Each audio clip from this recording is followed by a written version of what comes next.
nag-business sa puso ng totoong Kristyano, na isang araw ay matatagpuan natin ating masariling hagduna sa presensya ng Diyos. Meron po akong isang masaya at malungkot na balita. Alam niyo sila namin. Ang malungkot, yung ating pong isang sinusuportahan ng magagawa, si Pastor Ronnie Barbanda, ay kinuha ka na rin ng Panginoon alas 8:40. At sana pagpapalito tayo na makabigay tayo ng medyo kasi ang bill na iniwanan niya sa hospital is 900. Okay, so sabihin, almost million. So, nung experience na namin sa Pastor Daria, yun ay 600 lang, ay di kami pinalabas. So, mag-pray tayo. Yung may gusto po, pag-ano tayo na, hindi ko yung ito po ay, ano natin sa Panginoon, commitment, Panginoon, yun po ay naging tao mo, ang tapang nagsisilin niya sa lugar ng Sol, sa kung papunta ng Sol. At may isang araw na Kristo sa amin, nag-pray siya sa gitna ng kalsada, bigla siyang nakaharong tumutor, galit na galit. Tumingin ka! Manilay ka! Pinaharong tumutor, babangkay siya. At nakita niya, sige tuloy siya mag-preach. Pero pagdating sa harapan niya nag-pray, no? Kaya sabi ko ay, pinawin ng Panginoon tapos siyang kanyang trabaho. At siguro may tutulong natin. Alam ko yung panganay ba niya may trabaho na wala ka. Si Princess nag-aaral pa, no? So, nakita ko ito yung magkapatid marami ay high school. Yung preacher na maliit na bata ay high school din yata yun. So si Johnny Hill ay graduate na pero wala rin trabaho pa. So, imagine niyo na iiwanan niya ang pamilya niya pero may tinawag siya siyang bagong pastor. Ipinili sa pastor na bago at ang pastor na tinawag doon bago pa siya nagkasakit, sigurado siya na walang makikialam doon sa gawain, kinausap ng mga men. At ang kinausap nila, papalit sa kanya, engaged na nangyayari sa kanya, ay ang kapatid sister niya. Pagyan niyo po ang kapatid niya lalaki. Bata lang yun, siguro. Matanda lang yun, siguro sa isang taon, hindi ko alam. So, ang ating po prayer na tulungan niyo po ako na ito po'y ginamit ang ating simbahan para siya magpatuloy. Kahit siya may sakit noon nila ay nag-preach, dahil alam niya na tayo na sa likod niya. Ngayon umuwi na sa Panginoon, may pamilya siya. Okay? Ano po ang ating maitulong sa pamilya niyo? So, kayo po maglagay kayo sa isang papel, hindi ko kayo yung yung kaya niyo. At ang prayer ko, kahit wala ako ngayon, ang prayer ko makabigay ako kahit mga 5 days. Kasi millions yun eh. So, yan po. Hindi ko kayo pinipere pag-pray niyo ako na dumating yung hiningi ko sa Panginoon at maitulong natin yun. Kasi po ay naging bahagi tayo. Hindi tayo napunta roon, pero narinig ng mga tao doon ang gospel dahil sa managat na yan. So, as I said, wala pang application ng mga anak na God will provide sa kanila. Okay? So, tulungan po ninyo ako. Now, tuloy na tayo sa lesson. Ito yung last time. Sorry. Ito po yung dala ng blessing sa atin. Nagkulang tayo ng car. Nagpapabay ng Panginoon. Kompleto. Ang ganda hanggang doon. May nakatulog sa likod. Pero sa tingin ko yun yun. Medyo malamig. Tapos init. Tapos yun. Okay. Chapter 3 ng verse 6 ng Psalms. Okay. Basahin natin yung last verse kasi nagtatanong ako sa inyo kung kayo may natutunan. Matagal natin itong inaral at tingnan natin kung malapit na lang yung sagot ko doon sa ilang version. 1, 2, 3, 4, 5. Okay? At may mga Biblia doon. Okay? Basahin tayo ng salita sa pagkagalang verse, ano na tayo, verse 6 na Psalms 23. Pwede naman siguro nyo kasi kinakanta nyo yan eh. Sino po kinakanta ito? Verse 6. Anong tawag doon? Verse 6. Sabay-sabay. Ready? Go. Surely goodness and mercy follow me all the days of my life, and I will dwell in the house of the Lord forever. Hindi tayo katulad ng damo na pagmamatay wala na. Pero tayo pagbalik sa bawang ng lupa, I will dwell in the house of the Lord. Yun ang kaibahan natin mga kapatid. Sabi ni Solomon ay there's a time for maging bata, nawawala. natutuyo. Pero sabi ng verse, sabi doon, surely goodness and mercy ay ang sunod-sunod na darating sa akin. At pagkatapos ito, shall follow me of my life and I will dwell. So ngayong hapon po ay surely goodness. Sigurado, kabutihan at mercy ang papasok sa buhay natin habang tayo po ay sumusunod sa ating shepherd. At ang kaganda natin pang choir, share your life, share your leaders. Pwede ba natin kantahin yung chorus ng pakinggan natin? Pwede ba tayo? Yung chorus, may chorus na. Bless you, Jesus, okay. Ay, bilangin na ganun. Salamat po. Kanina sa mga testimony, Panginoon, lalo kami nagiging kaaba-aba sa kapan. May mga dami na kami dito, Panginoon, na ikaw gusto mo ang nagpagod dito. Binigyan mo yung mga anak ng puso na kahit sila nagdusa, naghira para ma-introduce, para ang mga anak namin magkaroon ng kaginawa, makita ng babay na ito. Salamat, Panginoon, sa mata, sa puso na nagdadalo sa bawat member, na nagiging sila mga responsible sa mga gamit mo. Yan po ay namin, Panginoon, yan po ay nadala mo.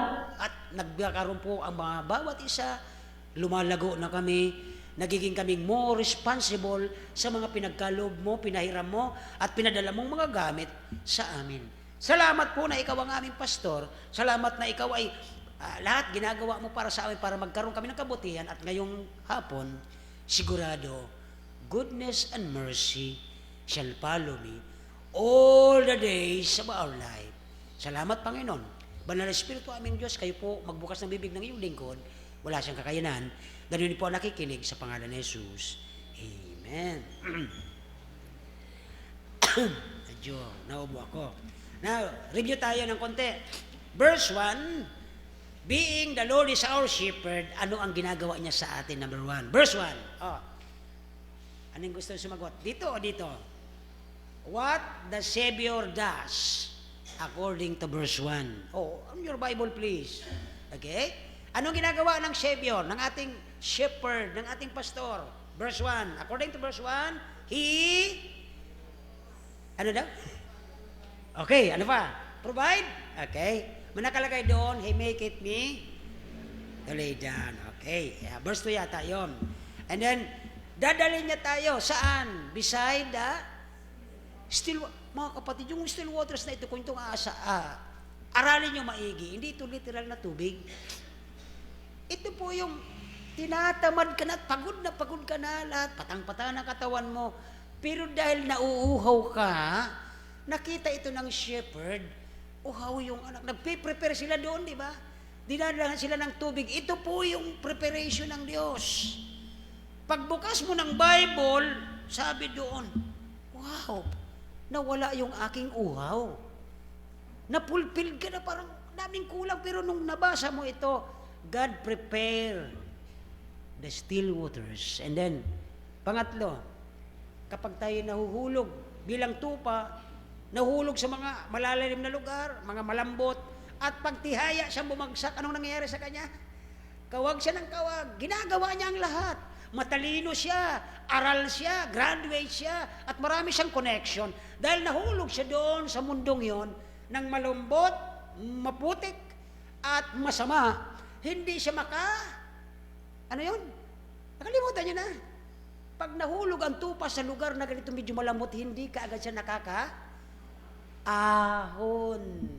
And what the shepherd does, he restore their soul. Nababackslide sila eh. Okay. Ayun na, natuwa ako. Dumating anak ni Sir Imelda. Sabi ko, salamat, alam mo po yung daan pabalik sa tahanan ng Diyos. Kailan ka babalik? Busy pa po. Pag-pray natin, nawala yung pagka-busy. Bata pa yan, ay dito sa pangalawang bangko na yan, kami nag-uusap tuwing alas 6 ng gabi. Okay? Kung hindi umubra yun, baka kayo ang magtanim at baka sa inyo ay tumubo. Okay po ba yun? Huwag niyo iasa lahat sa bawat isa. May kanya-kanya tayong gawain. Next, ano na po yung, anong verse na yung pinangungunahan tayo ng shepherd doon sa kanyang daan na matuwid. He lead me in the path of righteousness for His name sake. Anong version? Di ba? Next. Dumadaan tayo doon sa shadow, sa valley. Pag sinabing valley ng buhay, ito po yung patag na may mga taguan ang kaaway. Yung para bang ang ganda ng buhay mo, maya-maya bigla, katulad kanina umaga, ang ganda ng experience namin ni JM dahil ang sister, sabi niya, Pastor, okay na po yung Bible study ko, nagsimula na po. Sabi niya ganyan. Ha? Totoo? Opo, kasi may pumunta doon yung nag-aatin sa atin. Sino? Si Dana? Hindi po. Sister Murillo pala. Sabi ko, praise the Lord, amen. Maya-maya, nagalit yung kaaway at alam niyo nangyari. So, dito po ay, He led us in the path of righteousness at pagkatapos, and lead through the valley of the shadow of death and comforting by the rod of the staff. May mga pangyayari na papalo tayo. May mga sitwasyon na, ako, dami ko natutunan kanina yung presence naman. Kasi, ang isang sasakyan, pagka papasok ka, pag ganun ang flow, mga bus, malalaki, truck, nakatingin kami, ito si Jen, tumingin din, sabay kami. Di namin napansin, sa harapan pala, malapit na kami doon sa sinusundan. So, natuto ako doon na, pababa kasi yun, di ko napansin na umuusad pala dahan-dahan. Now, ang ibig sabihin, presence of mind. Sabi, susunod doon ay preparation of the table and the presence of the enemy. Iyan po yung naunawaan ko kanina doon. Ito yung presensya ng kaaway na hinahanda pa rin tayo ng Diyos anumang bagay. Okay? At ito na po yung last. Nung last Sunday, anointing us with oil. Ang daming parasite, nagdumudurog sa atin.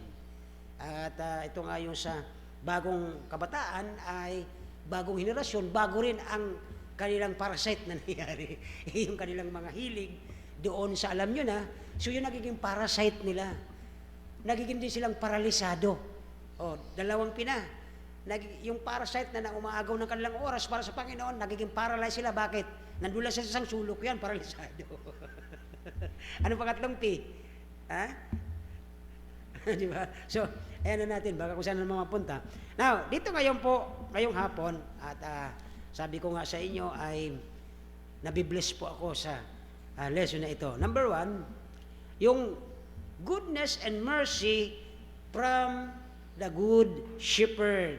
Tingnan po natin dito. Sabi niya sa verse 6, okay, surely goodness and mercy shall follow me. Okay. Tiyak, di ba? Sa Tagalog, ang ganda ng pagka-render, pagka-translate. Tiyak yun di ba? Gulat na naman, inaantok na naman kayo kaagad. Tiyak na ang kabutihan. Ano daw? At kaawaan. Sige, ayaw nyo sa akin na nandito ko sa lugar na ito. Walang problema.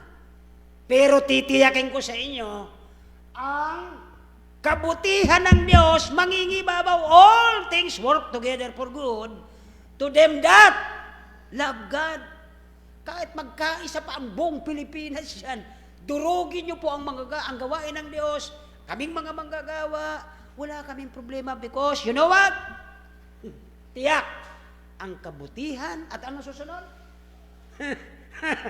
May awa ba ang Diyos sa inyo pagdating na kayo na doon na di kayo naniniwala sa Diyos? At ayaw nyo na magkaroon sa lugar nyo ng Bible study? May awa bang darating sa inyo? No!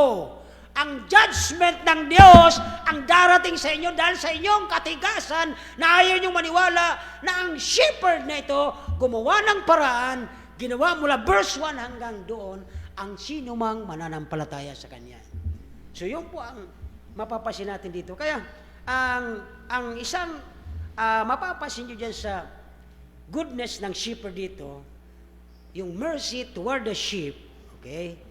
Yung buong taon, alam na ninyo yan, buong taon, nakasurvive kayo. Ang daming nangyari, okay? At pagkatapos, ay maririnig natin na minsan, yung inaasahan natin, alam na, mga anak ng Diyos, talagang tiwala sa Kanya.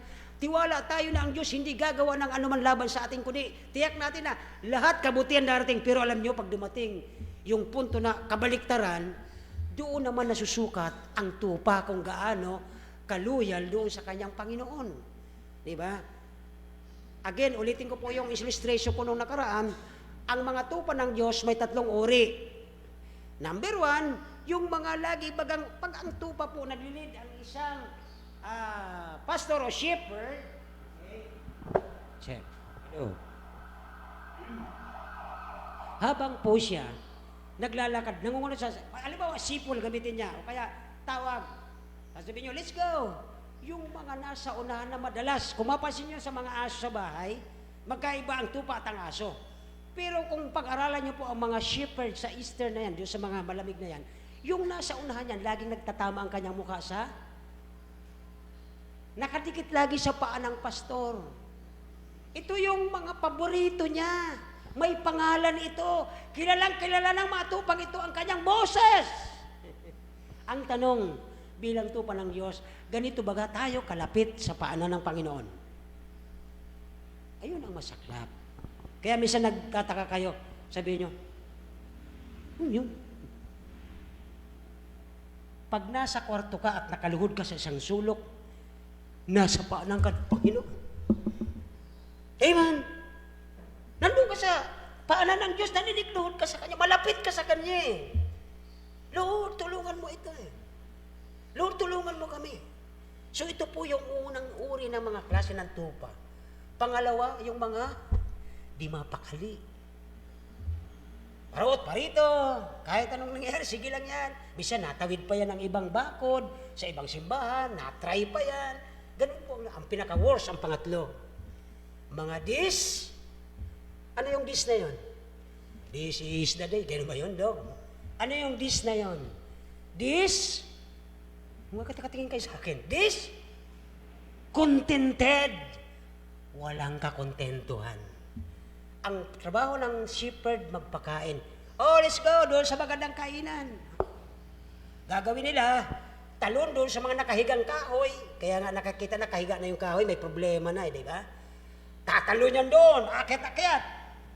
Madudulas, mauhulog, mawabalian ng, ano to? Limbs. Problema na naman ng shepherd. Nakanahinguhan yung ibig sabihin. Pag tayo nakaproblema, ang hirap nang bumalik sa church. Pastor. Amen! Naunawa po ba? Kasi hindi ako makabalik. Nabalian ako ng isang kapatid. Mga worst scenario sa buhay ng isang tupa. Now, dito po ay yung sinasabing sharing o yung pag ano yun, yung nakita niyo yung may razor, binabalatan sila, ginuguntingan. Sharing pala yun, hindi yung nagsishare ha. Tinatanggalan ng balahibo. Binabalatan kasi po ginagawang ano yun, wool.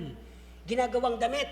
Minsan mga damit natin ay gawa sa balat ng balahibo ng tupa.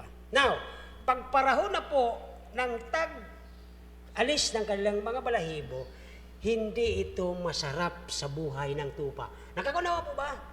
Kahit aso, guntingan mo ng kuko. Gagalit ang aso eh. Ito pa kaya, tanggalan mo ng damit.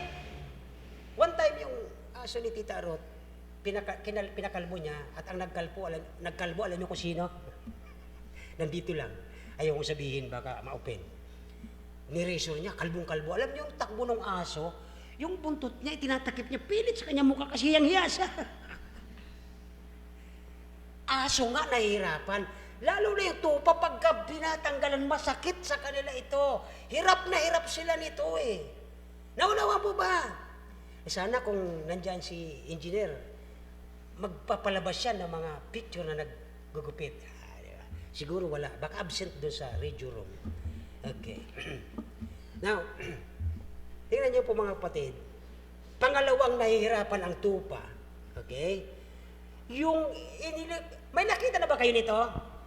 Sa YouTube may nakita ko. Itong mga tupa, iniuhulog sa dagat. Nakakita si Brad. Sino pala nakita? Para saan kaya itong inuhulog sila? O kaya doon sa putik na malambot, ay malambot yung parang putik. Para saan kaya ito? Pinipilit sila, sabi nung tupa, ayoko. Pero sabi nung shepherd, alika dito. Para saan yon? Ito lang, para madali niya maunawaan. Sinong nakakita ng kalabaw? isang kalabaw naglalakad. Sino nakita? Ng dalawang kalabaw. Diretso yun, hanggang 10 yun eh. Ano? Taas ang kamay, sino nakakita ng kalabaw? Di ba minsan ang kalabaw punong-puno ng putik? Okay. Ang purpose noon, yung mga langaw, yung mga uod, yung mga parasite sa buhay ng tupa, ay dapat hindi makapenetrate. Masakit yun. Ihulog ka sa alat na tubig. Ihulog ka sa putik na pagkatapos pag naarawan ka titigas, sabi ng tupa pagbalakad. Nagiging siyang robot, di ba? Ayan, yung binabalatan, di ba? Nasa pangalawa na kami, sir. Doon na kami siya nihulog. Ano una sabi ko, di ba, share? Ginugupitan yung una. Pangalawa, inuhulog sila sa tubig or sa putik para yung mga langaw na nag-iitlog, hindi makaitlog doon. Masakit yun sa kanila. Bakit? Hirap na hirap sila, mabigat yung putik. Ito pa, sa Kristiyano, ang hirap ng buhay mo pag mayroon kang daladalang kasalanan. Parang di nyo naiintindihan ang sinasabi ko. Tapusin ko na to eh. Nakuha ba natin? Di ba? Alisin mo na dyan. Yun namang inuhulog sa tubig o sa putik. Di ba? Akala nyo, hindi related sa atin ang totoong tupa. Napaka-lapit. Tingnan nyo, bakit pag nadumating sa pintuan ng simbahan? Good morning. Good morning po. Bigat na bigat siya dun sa mga nakadikit sa buhay niya. Yung putik, yung kasalanan. Okay ba yun? At least naunawaan na natin, iwanan natin yan.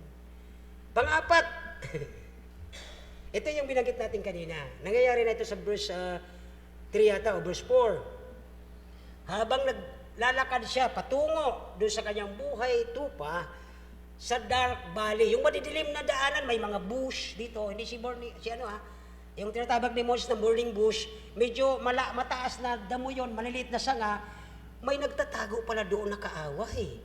Habang dumadaan siya sa valley na sa patag na yon, may kumunoy. Hindi naman alam ng tupa kung ano itsura ng kumunoy kasi akala ng tupa, sandy at may kunting tubig lang. Pero pag tumungtong siya doon, nalubog siya.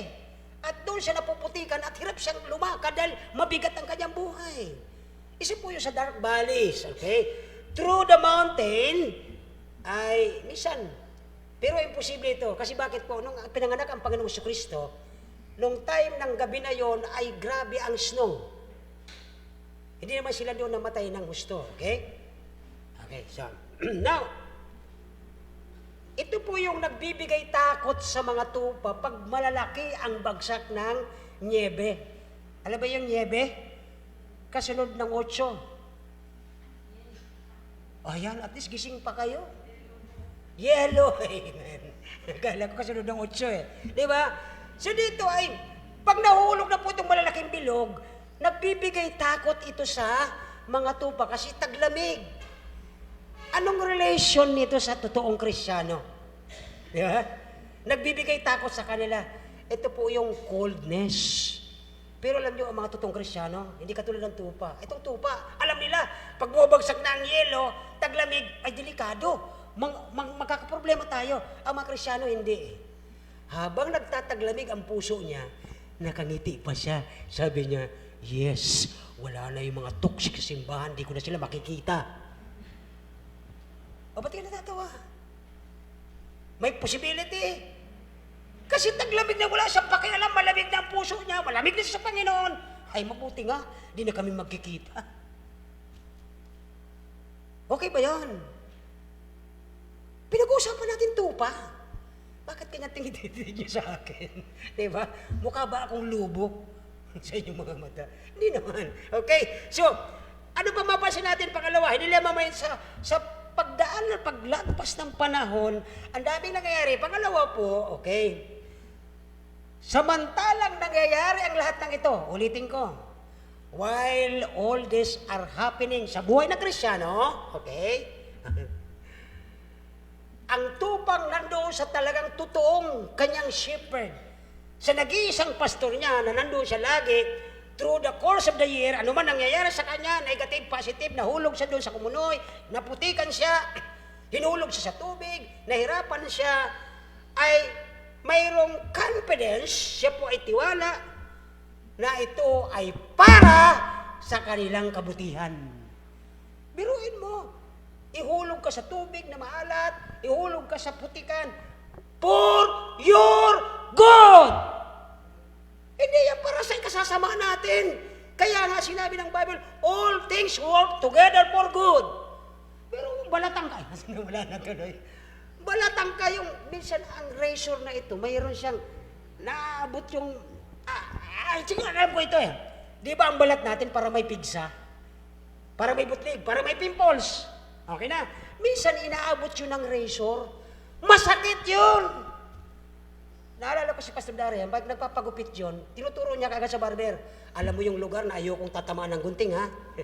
Mayroon siyang isang nunal doon. Malaki yun, di ba? Dalawa, isa. Alam ng barbero niya. Sabi niya, Pastor, alam ko na po yan eh. So alam ng kaaway kung saan ka mahina. Okay ba yun? Alam mo, matibay ka, alam mo, sa Diyos ka, alam mo, nagbabasa ka, alam mo, nagpipray ka, alam mo, confident ka, sapagkat tupa ka ng Diyos. Pero alam niyo, alam ni Satanas ang kahinaan mo. Doon kanya ulit-ulitin eh. Diba? Kaya ako natuwa kanina sa mga testimonies niyo eh. Nakikita natin ang ating mga kahinaan. Ay, wag na, kasi kung papatulang ko, mapapahiya ang pangalan ng Panginoon. Diba? Yun ang klaro kanina sa testimony time eh. Doon tayo natutuwa. Bakit po? Totoong tupa ka. Ikaw yung tupang malapit doon sa shepherd at hindi ka yung pangalawa at pangatlo. Ano ulit yung pangalawang klase? Ito yung mga di mapakali. Ikot ng ikot, lipat ng lipat na kung saan niya gusto na magagandang delicacy. Yung doon ako sa lugar ng Kagiba. Maganda ang mga damo doon. Yung pala iba interest niya. Iba! May ganun. Kaya yung nung panahon namin, kapag mayroon kami yung people na gustong-gusto mag-visit sa isang simbahan, sabi niya, hanapin mo doon si Kristo o si... Nawala na sa inyo yan? Sige, si naman eh? Si Kristita. Ito yung pangalawang uri. Kaya sila di mapakali kasi may hinahanap silang kanya-kanyang delicacy, kanya-kanyang uri ng damo. Yung damong malambot, damong matigas, damong masarap, damong may mabango. Ganon ang mga delicacies ng mga tupang ito. Kaya kung ang ugali ng mga young people dito, nagmamanifest na kung paano ka magpalago ng kapwa mo rito.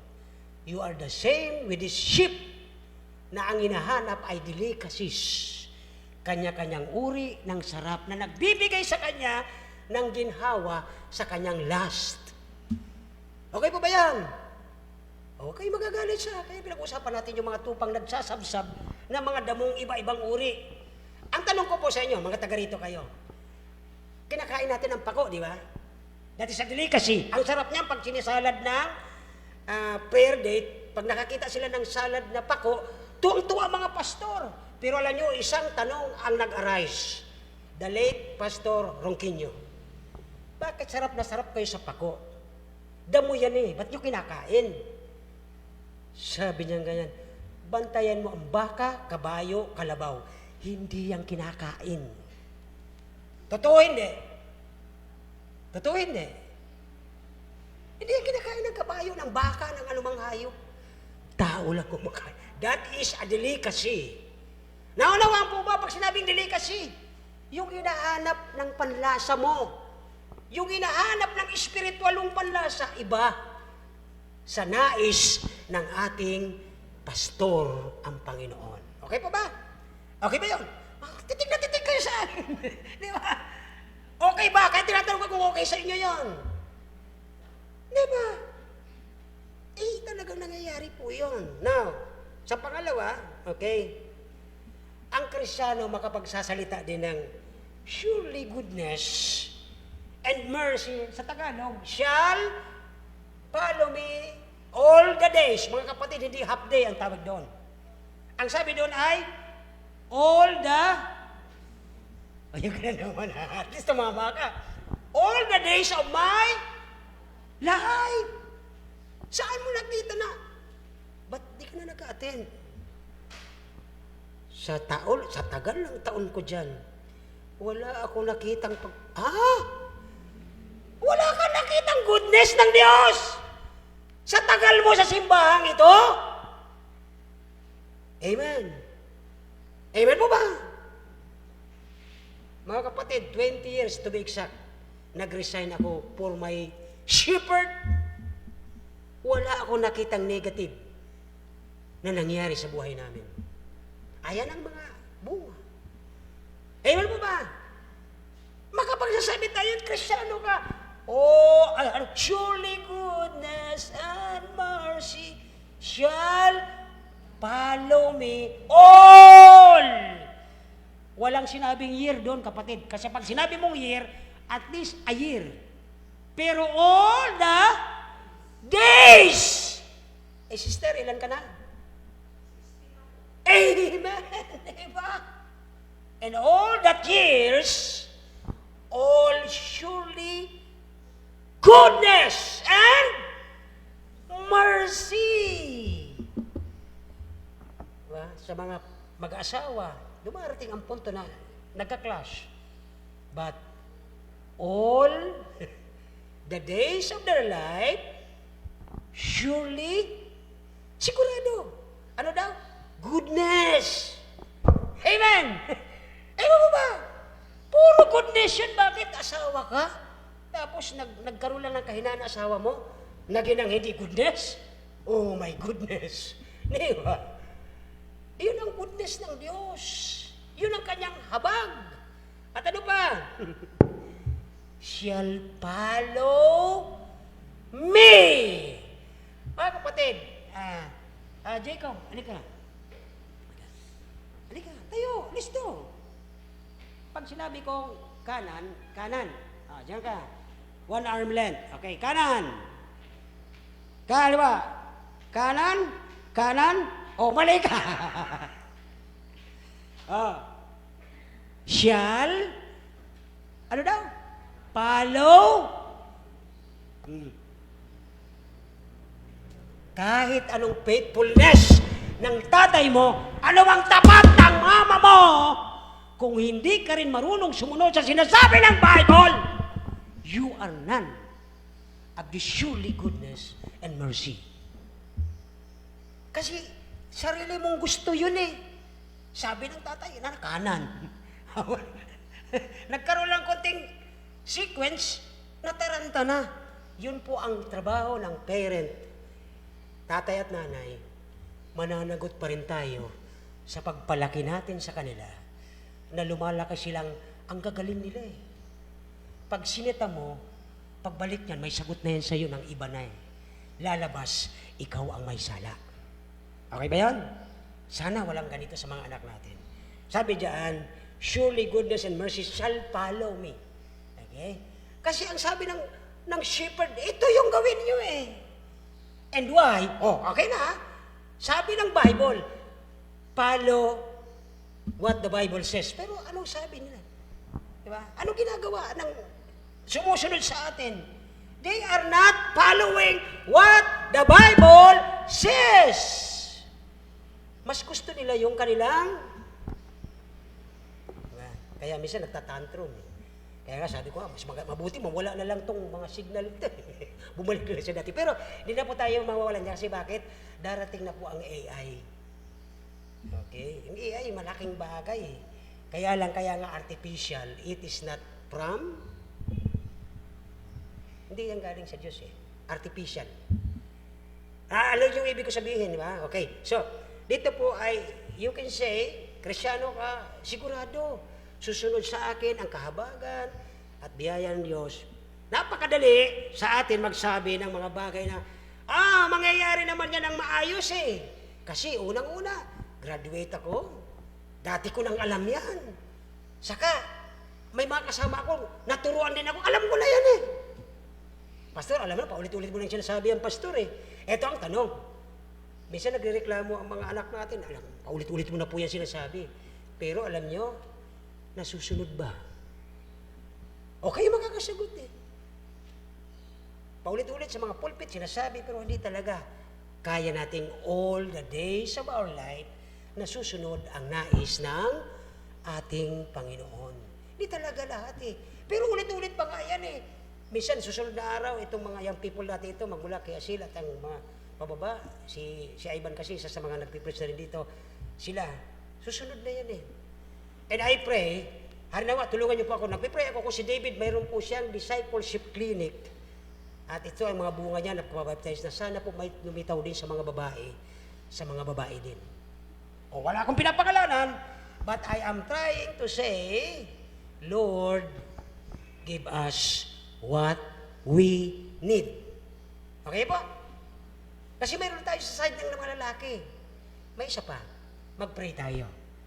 Prayer is the key of every impossibility, but God can. Amen? Kung mayroon lang sila. Alam niyo minsan mga kapatid, nakaderive tayo doon, nakabase tayo sa puno ito. Magaling ito, fluent. Pero kung titignan ng Diyos ang kanilang ito, what do you think? What do you think? Puno? Fluent? Ano kaya ang heart? Full, fluent, and pale. O, may talitan tayong F. I-conclude na natin. Full, matalino eh. Fluent, ang galing mag-English, galing mag-Sabacano, mag-Kastila, kung ano pa man, mag-Greek, but the heart is failure to his master. At tapusin ko na po. Kasi 5 na eh. Ayoko nung nakaraan talaga. Ginanahan ako, di kayo nagsasabi, time up na, Pastor! Loaded na kami. O, patuloy ko. Kaya lang yung nasa online, nagrereklamo, nabibitin daw. End ko na po, end ko na. Okay, so mayroon pala sa biyaya ng Diyos. Salamat Panginoon, mayroon pong nanonood. Anyway, it is God. Po, sa Diyos po yan. Kapag ang ating health, ito na ha, pasin nyo sa health. Pag ang ating health, nagkaroon ng 50-50 at na ICU, hindi ka pwedeng pasukin pag may doktor. Magsusuot ka ng mga gloves kasi nasa ICU ka, bawal doon. Nagaling ka sa labas, pasusuotin ka ng lahat. Kapag na ICU ka, at ang health mo, ibig sabihin ay 50-50. Okay. Masasabi mo pa ba, maaawit mo pa ba ito? Surely goodness and mercy shall follow. Ay, 50-50 ka na eh. Can you sing? Maaawit mo pa ba ito? Wala na. Pangalawa, okay. Kapag ang ating pera, katulad nito, but we hope and we pray, diba, lumaki yung bill. Masasabi po natin, surely goodness and mercy shall follow. Mahirapan tayo eh. Pag ang pera mo naubos na, wala ka nang malapitan at wala rin sa'yo nagpapahiram, can you sing, surely goodness and mercy shall follow me? Sasabihin mo pa tuloy, Panginoon, parang hindi ka natotoo. Eh sabi mo, lahat ng bagay ay ano daw? Pakibalik tayong verse na yun, surely goodness. Di ba? Tiyak ang kabutihan. Ito pa lang eh. Panginoon, kabutihan ba yun? Wala na kami mabili ng bigas, wala na kami maibili ng sardinas man na. Wala na kami mapamasahe. Mga anak ko may project. Surely goodness mo ba talaga ito? O, tingnan niyo po ang pagkatagalog. Tiyak ang kabutihan. Panginoon, tiniyak mo yan eh. Pero bakit ganito? Ito po ang problema ng mga tupa. May time na pag dumating sa atin ang health, nag-fail, ang ating finances, nag-back down, at ang ating mga trabaho, natanggal ka. O, isa sa issue ngayon yan. Diba? Can you sing surely goodness? Masasabi po ba natin sa Panginoon, Panginoon, nawala na po ko ng trabaho, yung anak ko hindi rin makapasok. Makapagsasabi ka pa ba sa Panginoon? Sabi mo, tiyak na ang kabutihan at kaawa ng susunod sa akin lahat ng mga araw ng aking buhay. Masasabi mo pa ba yun pag wala ka ng pera? Masasabi mo pa ba yun pag grabe na ang sakit mo, terminal ka na, 50-50 ka na, at halos di ka na nakapagmumulat ng mata, di ka nakapagbubukas ng bibig? Sasabihin ba ng kaanak mo, Panginoon, tiyak ang kabutihan at kaawa ay susunod sa akin sa lahat. Di ba? Lahat ng mga araw sa aking buhay. Masasabi pa ba natin yon? Parang hindi na. Bakit? Lalabas sa utak mo, Panginoon, hindi ka tapat sa sinabi mo sa Bible. Magdadahan-dahan ka ng tatalikod sa Diyos. Sasabihin mo, ayoko na si Panginoon.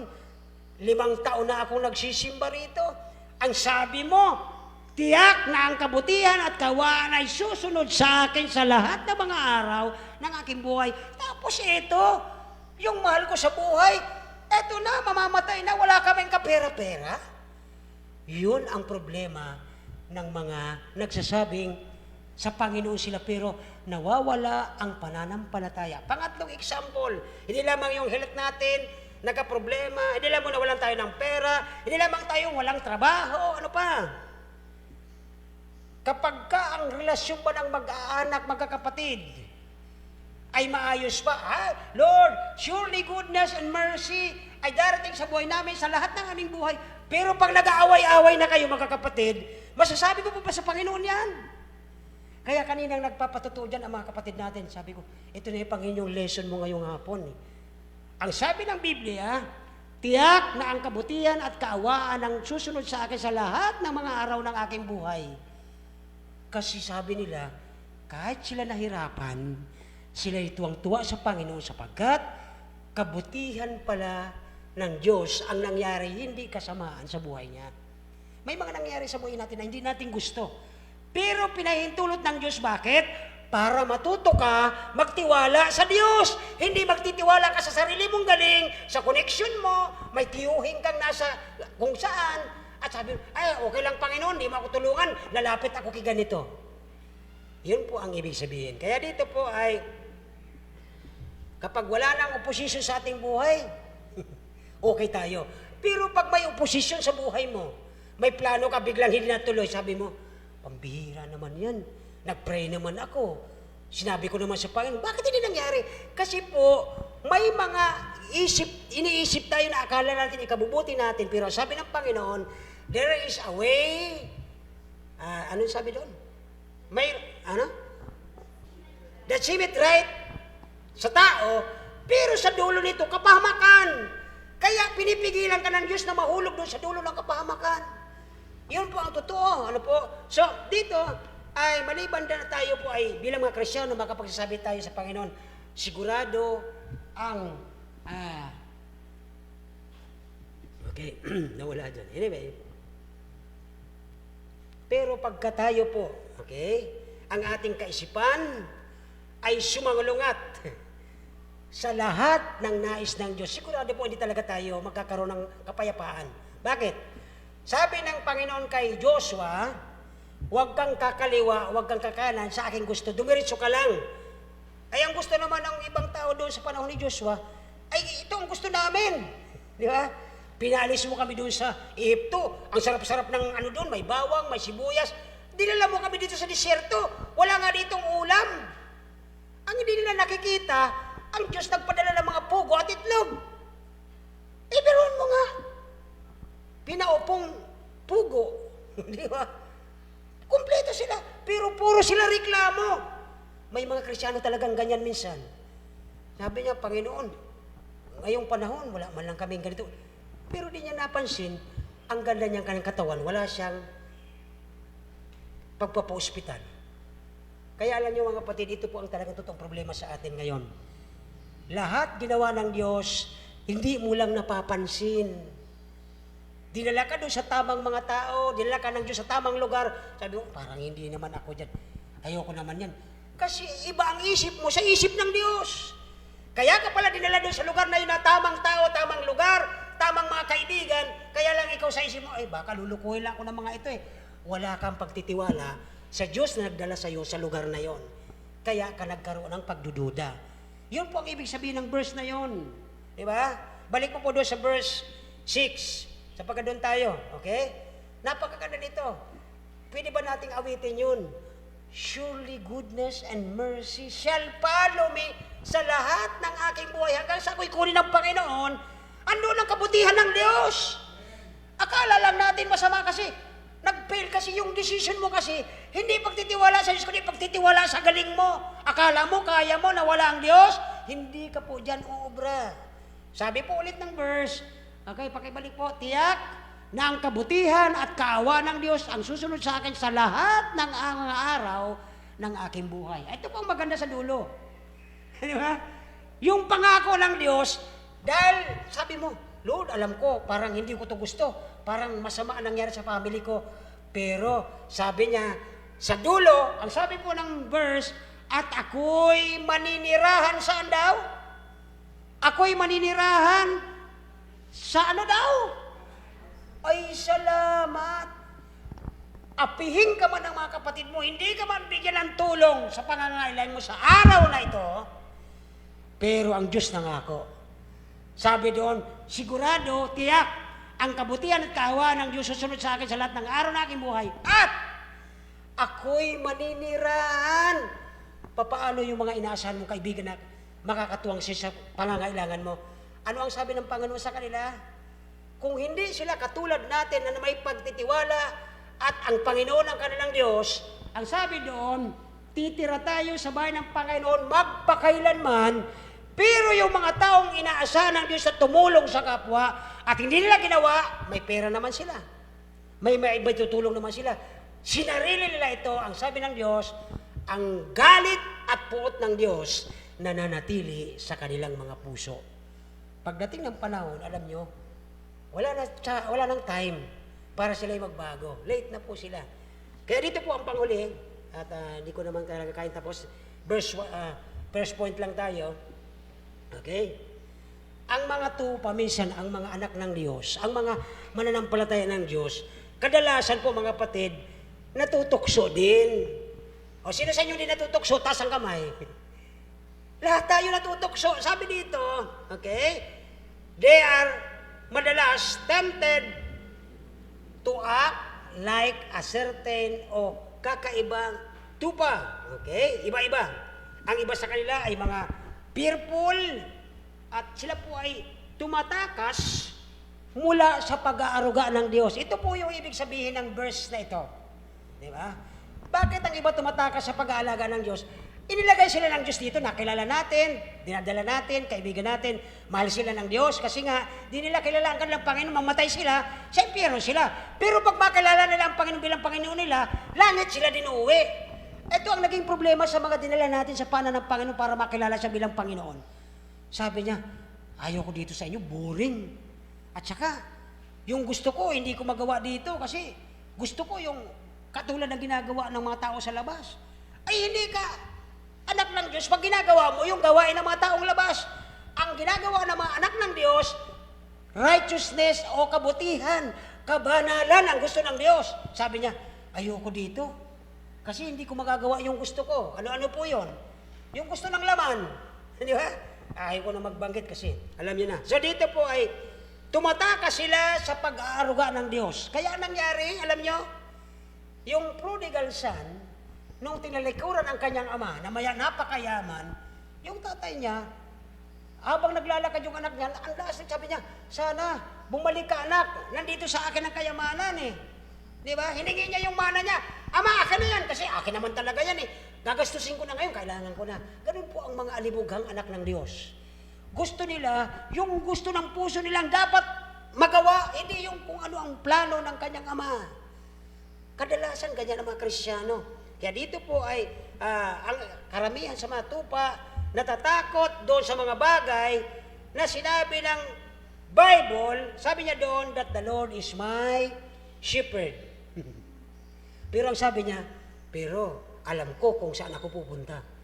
Tayo mga totoong tupa, sabi natin, ang Panginoon na aking pastor, hindi ako mangangailangan. Bakit? Pag ang Panginoon ang pastor mo, lahat susuplayan ka, lahat poprotektahan ka, gagamit sa mga tao para matulungan ka sa iyong pangangailangan, yun ang kanyang mga tupa. Pero itong mga tupang itong nagmamalaki, na natutokso, sabi na, tagal na ako rito pero hindi ko nakita ang pangako ng Bible, umaalis po yan. Pumupunta yan sa gusto niya hanggang doon, sa pagpunta niya sa lugar, katulad ng prodigal son, nagkaroon ng gutom. Ultimo yung pagkain ng baboy, kinakain ng taong yun. Pero ang maganda ron, nagdesisyon siya. Sabi niya, yung mga dati kong kaibigan, nung mapera pa ako, hindi na ako kilala kasi wala na akong pera eh. Yung damit ko, yun at yun na lang, mabaho na. At ang pagkain ng baboy, kinakain ko na din. Sabi niya, mamamatay ako dito sa lugar na ito ng sumpa ng Diyos. Tatayo ako. Babalik ako sa aking ama. Hindi na bilang anak. Bilang alipin na lang, Panginoon. Sabi niya, Ama, hindi na ako babalik bilang anak mo. Babalik ako bilang alipin. Alam niyo yung luha ng kanyang ama. Anak, hindi nawala ang pagiging anak at ama ko sa'yo. Ang nawala, ang fellowship natin. Never ang anak ng Diyos na nagtitiwala sa Diyos ay nawawala ang kaligtasan. Kaya nung mag-desisyon siya, sabi niya, Ama, nagkamali ako, makakain lang ako nung kinakain ng ating mga alipin dati. Okay na ako, sabi ng ama niya, hindi. Bihisan yan, bigyan ng damit, bigyan ng singsing. That is our authority. The Bible. Yan ang ating authority, sapagkat ang pag-ibig ng Diyos, ang authority natin. Okay? So, binigyan siya ng singsing, signet, sign that you are isang lahi ng Diyos, at pagkatapos, binihisan siya, nagpiging, nagkasayahan. Ganun po. Ang sabi ng Mateo, magkakaroon ng kasayahan ang buong anghel sa langit kapag ang isang makasalanan ay tumanggap kay Kristo at kilalanin niya ang kanyang sariling makasalanan siya at hindi niya maililigtas ang kanyang kaluluwa sa dagat-dagatang apoy kung sa pamamagitan ng kanyang paggawa ng mabuti at sa pamamagitan ng pagtitiwala sa kung saan-saan.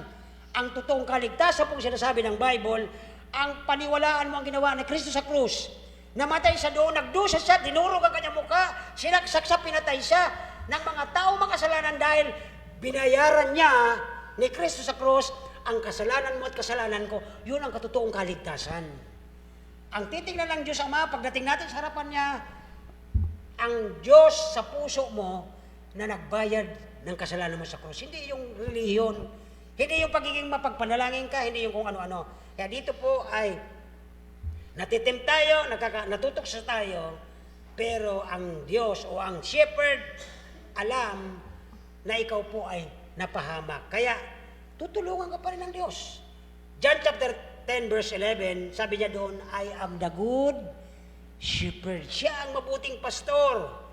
Ang mabuting pastor, ibinibigay ang kanyang, anong binigay ng pastor na ito? Si Kristo. Ibinigay niya ang kanyang buhay sa naniniwala sa kanya. Pero namatay siya para sa iyo. He gave it his life for the sheep. Okay? Alam natin na ang pag-ibig na ito ng Panginoon ay sobra sa inaasahan natin. Hindi naman tayo kaibig-ibig, pero minahal tayo ng Diyos. Siguro ito lang po muna tayo, sapagkat marami na pong naibigay doon. Kaya ngayon mga kapatid, kapag ka pala tayo nagkaroon ng problema, hindi yun dapat makita natin. Ang tingnan natin, ginawa ng Diyos yun, nagkaroon ka ng pagsubok, nagkaroon ka ng problema, para maging matatag ka. Sapagkat ang sabi ng Bible, sapagkat surely goodness and mercy shall follow me all the days of my life. Lahat habang buhay ka. Sunod-sunod na po yan. Sabi na nga, verse 6 yan.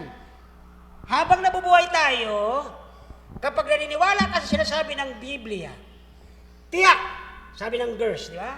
Tiyak na ang kabutihan at ano daw, kaawaan ay susunod sa akin sa lahat ng ating araw habang nabubuhay.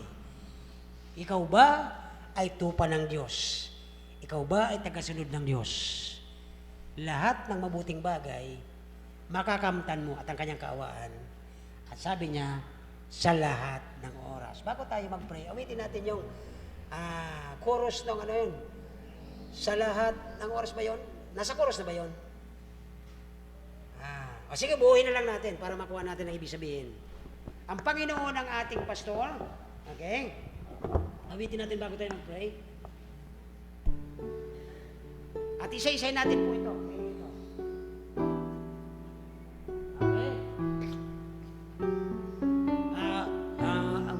I-pause na ako eh. Ang Panginoon. Okay, sabay-sabay po. Yung may pangunawa, Tagalog ito, maunawaan niyo to. Sabay-sabay. Awit.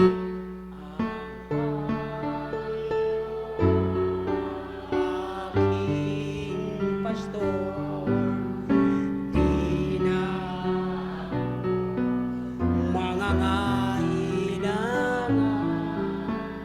lumakad man ako.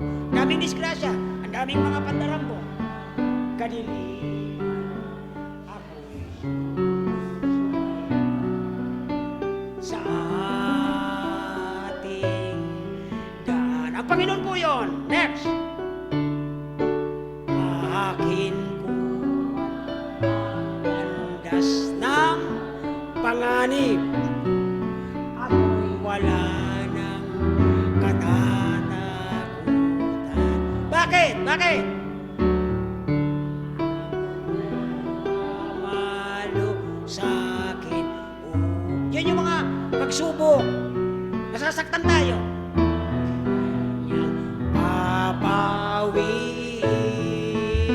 Again. Ang Panginoon ang aking pastor. Di na ako mangangailangan. Lumakad man ako sa gitna ng mga krimen, pagsubok, kamatayan. Sa aking daan. Nawa-nawa na po ba ninyo mga kapatid? Kung totoong ang Panginoon ang pastor mo, hindi ako ang pastor ninyo mga kapatid. Ako'y tagapagsabi lang ng nais ng ating pastor. Kung susundin nyo, minsan nasasaktan tayo sa mga pagsubok, pero ginagawa ng Diyos yung para maging matibay ka. Hindi para saktan ka. Sapagkat sa lahat ng araw ng buhay mo, ay lahat ay darating ang biyaya. Surely, goodness, kabutihan ng Diyos, shall follow sa lahat ng buhay natin. Tayo po'y magsitayo at hari nawa ay mayroon po kayong natutunan sa first point ng ating verse 6. Hindi ko po kayang isubo lahat sa inyo. Dito pa lang sa unang punto natin, napakayaman na ng pagiging pastor ng ating Panginoon. Pag may time na mayroon kang problema, nandiyan ang Panginoon. Tutulong yan eh. Gagamit yan ng mga kakilala mo na matagal mo nang di nakikita. Kung kailangan mo ng pera, minsan may magbabayad sa'yo. Saan ka nagkautang sa akin? Matagal na nakalimutan mo na. Kasi po ikaw ay ginagamit ng Diyos para tumulong sa mga nangangailangan. Bumalik yung itinulong mo. Nagtanim ka ng kabutihan. Umani ka ng kabutihan. Napakabuti ng Diyos. Amen? Tayo po'y manalangin. Dakilang Diyos, salamat po. Natotoo po na ang sabi mo sa Biblia, sigurado tiyak ang kabutihan ng Diyos ay darating sa lahat ng aking buhay sa araw-araw. Dumating man ang pagsubok, dumating man ang mga bagay na hindi namin gusto, pero ginagawa ng Diyos pala yun para kami ay laging masubok, maging matatag, maging matibay sa pagtitiwala sa aming pastor na ang Panginoon. Salamat po, Banal na Espiritu, sa iyong pangunguna. Salamat sa pagtuturo mo sa aming mga puso. Salamat ngayong hapon sa biyayang aming magmula mamayang gabi hanggang bukas, hanggang sa buong linggo. Sigurado at tiyak ang kabutihan mo ang darating sa lahat ng araw namin at ang iyong kaawaan. Maraming salamat, Panginoon, sa pangalan ni Jesus. Amen.